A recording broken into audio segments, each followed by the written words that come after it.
इस वक्त ये कहना कुछ गलत नहीं होगा कि हरियाणा कांग्रेस में कभी भी कुछ भी हो सकता है। प्रदेश में 16 मार्च को हुए राज्यसभा चुनाव के बाद से जिस तरह के राजनीतिक समीकरण देखने को मिले, वो किसी भी राजनीतिक दल के लिए सही संकेत नहीं है। पार्टी के विधायकों की इस तरह से बगावत, नोटिस का जवाब ना देना, अपने फैसले को पार्टी के फैसले से ऊपर बताना, ये सब दिखाता है कि कांग्रेस के अंदर खाने की स्थिति कितनी खराब हो चुकी है। पार्टी किसी भी वक्त बिखर सकती है। नमस्कार, आपके साथ मैं प्रतिमा दत्ता। ये कहावत तो आप सबने जरूर सुनी होगी कि जब खुद के घर शीशे के होते हैं तो दूसरों के घरों पर पत्थर नहीं मारा जाता। हरियाणा कांग्रेस और कांग्रेस के शीर्ष नेतृत्व का यही हाल है। 16 मार्च को हुए हरियाणा राज्यसभा चुनाव के बाद से लगातार कांग्रेस बीजेपी पर सवाल उठा रही है कि बीजेपी ने कांग्रेस के विधायकों को बहला दिया, डर दिखाया, लोकतंत्र की हत्या कर दी और ना जाने क्या क्या आरोप लगाए जा रहे हैं। चलिए मान लेते हैं कि बीजेपी ने ये सब कुछ किया भी हो, लेकिन कांग्रेस के विधायक बच्चे तो नहीं थे कि कोई भी उन्हें लालच देकर कहेगा कि क्रॉस वोट कर दो और वो कर देंगे।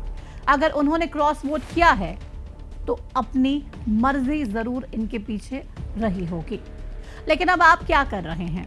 आपके विधायक तो पार्टी के शो कॉज नोटिस का जवाब देना जरूरी नहीं समझ रहे हैं, जिसका मतलब ये होता है कि अगर आप पर आरोप लगे हैं तो आप 7 दिन के भीतर जवाब दे दीजिए।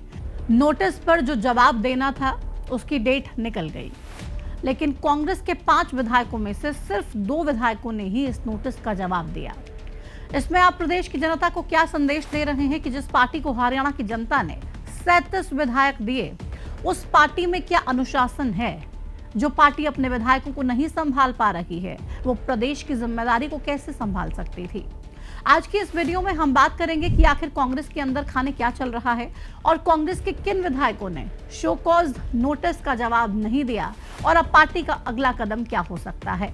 हरियाणा कांग्रेस की ओर से सख्ती के संदेश मिलने के बाद पार्टी के 5 में से 2 विधायकों ने शो कॉज नोटिस का जवाब दे दिया। 3 विधायकों को इस नोटिस का जवाब देने की फुर्सत लगी नहीं, या फिर ये कहें कि उन्होंने पार्टी के नोटिस का जवाब देना जरूरी नहीं समझा।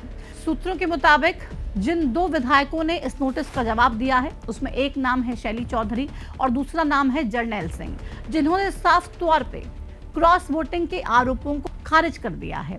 उनकी तरफ से पार्टी हाईकमान को यह कह दिया गया है कि हमने क्रॉस वोट नहीं किया है, हम पार्टी के सच्चे सिपाही हैं। इधर इन 5 विधायकों पर अब फैसला राहुल गांधी और पार्टी के अध्यक्ष मल्लिकार्जुन खड़गे को करना है। 30 मार्च को हरियाणा कांग्रेस विधायक दल की बैठक दिल्ली में बुलाई गई है। बैठक में पार्टी के 5 सांसदों को बुलाने की चर्चाएं हैं। हरियाणा कांग्रेस की अनुशासनात्मक कार्रवाई समिति की बैठक अप्रैल के पहले हफ्ते में चंडीगढ़ में पार्टी मुख्यालय पर होगी, जिसमें औपचारिक रूप से पार्टी का फैसला सुनाया जा सकता है। कहा जा रहा है कि इस बार पार्टी सख्त संदेश देने की तैयारी में है। ऐसे में निलंबन या फिर निष्कासन तक का निर्णय किया जा सकता है। ये तो हमने आपको बताया कि फिलहाल कांग्रेस के अंदर खाने क्या चल रहा है। अब जिन 2 विधायकों ने नोटिस का जवाब दिया है, शैली चौधरी और जरनैल सिंह, उनके बारे में जरा आप उनका पॉलिटिकल करियर जान लीजिए। नारायणगढ़ से 2019 में कांग्रेस की टिकट पर पहली बार विधायक बनी शैली चौधरी। 2024 में कांग्रेस की टिकट पर जीतकर विधायक बनी। शैली चौधरी ने लिखा कि उन्होंने कांग्रेस उम्मीदवार को वोट दिया है और अपना वोट पूर्व मुख्यमंत्री और विपक्ष के नेता भूपेंद्र सिंह हुड्डा को दिखा भी दिया था। दूसरा नाम है विधायक जरनैल सिंह का, जो रतिया से विधायक हैं, एससी सीट से आते हैं।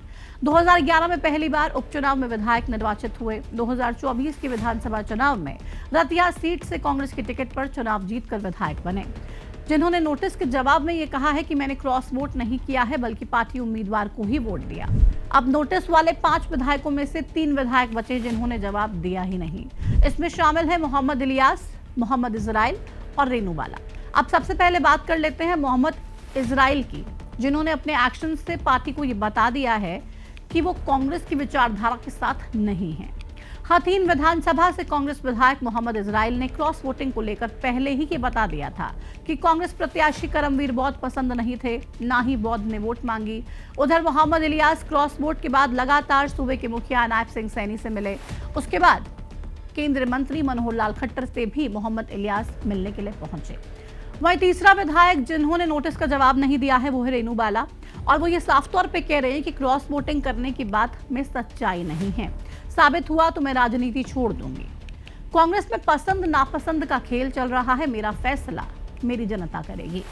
अब तक आप ये समझ ही गए होंगे कि इन 5 विधायकों ने कांग्रेस के अंदर खाने की तस्वीर को साफ कर दिया है कि किस तरीके से हरियाणा कांग्रेस में गुटबाजी और पसंद नापसंद का खेल चल रहा है, जिससे कि पार्टी उभर नहीं पा रही है। और अब इस पर फुल एंड फाइनल फैसला लेने के लिए कांग्रेस ने 30 मार्च को नई दिल्ली में कांग्रेस विधायक दल की बैठक बुला ली है, जिसमें अगली रणनीति पर चर्चा की जाएगी। इसके बाद अप्रैल के पहले सप्ताह में चंडीगढ़ में अनुशासनात्मक कार्रवाई कमेटी की बैठक होगी, जिसमें पूरे मामले में कोई अंतिम निर्णय लिया जा सकता है। खैर, अब 30 मार्च का इंतजार है, जब ये साफ होगा कि इन बागी विधायकों और जो हरियाणा कांग्रेस के बड़े नेता इसके लिए जिम्मेदार हैं, उन पर क्या कुछ कार्रवाई हो पाती है। क्योंकि केवल बागी विधायकों पर कार्रवाई करने से कुछ नहीं होगा, बल्कि कांग्रेस को इस बगावत की जड़ को काटना होगा, जो इसको बार बार पनपने का मौका देती हैं।